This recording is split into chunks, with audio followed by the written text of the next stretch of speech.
আজকে গুরুত্বপূর্ণ একটি বিষয় নিয়ে আলোচনা করব। সন্তানদের বিছানা পৃথক করে দেওয়ার বিধান। সন্তানদের বিছানা পৃথক করে দেওয়া প্রসঙ্গে নবীজি সাল্লাল্লাহু আলাইহি ওয়াসাল্লাম ইরশাদ করেন,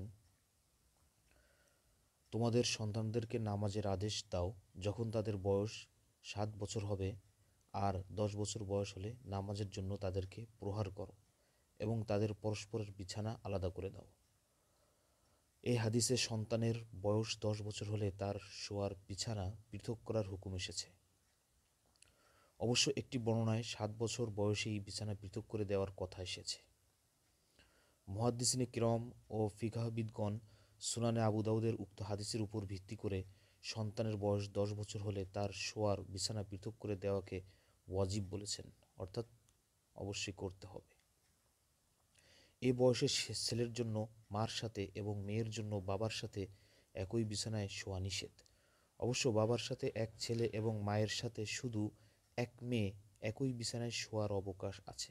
এখানে লক্ষ্য করুন, অবশ্য বাবার সাথে এক ছেলে এবং মায়ের সাথে শুধু এক মেয়ে একই বিছানায় শোয়ার অবকাশ আছে। বিছানা পৃথক হওয়ার পদ্ধতি কি? আমরা এবার জেনে নিই বিছানা কিভাবে পৃথক করতে হবে। বিছানা পৃথক হওয়ার অর্থ এই নয় যে প্রত্যেক সন্তানের জন্য ভিন্ন ভিন্ন রুম বা কক্ষের ব্যবস্থা করে দিতে হবে, বরং একই রুমে ভিন্ন খাট, চৌকি বা ভিন্ন বিছানার ব্যবস্থা করলেও চলবে।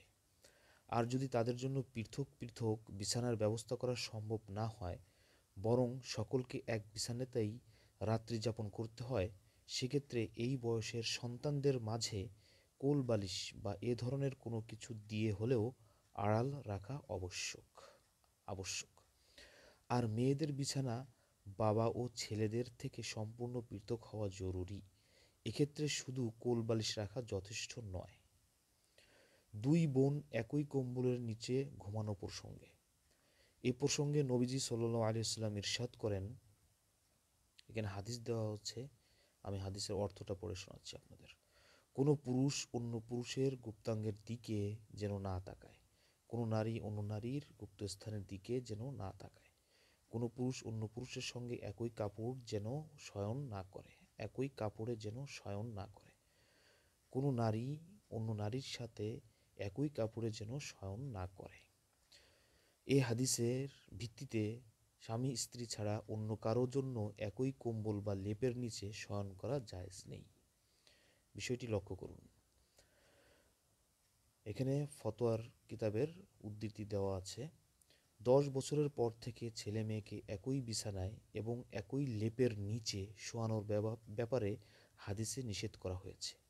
কেবলমাত্র স্বামী ও স্ত্রী একই বিছানা ও একই লেপ কম্বলের নিচে শয়ন করতে পারবে, এছাড়া অন্য কারো জন্য তা বৈধ নয়।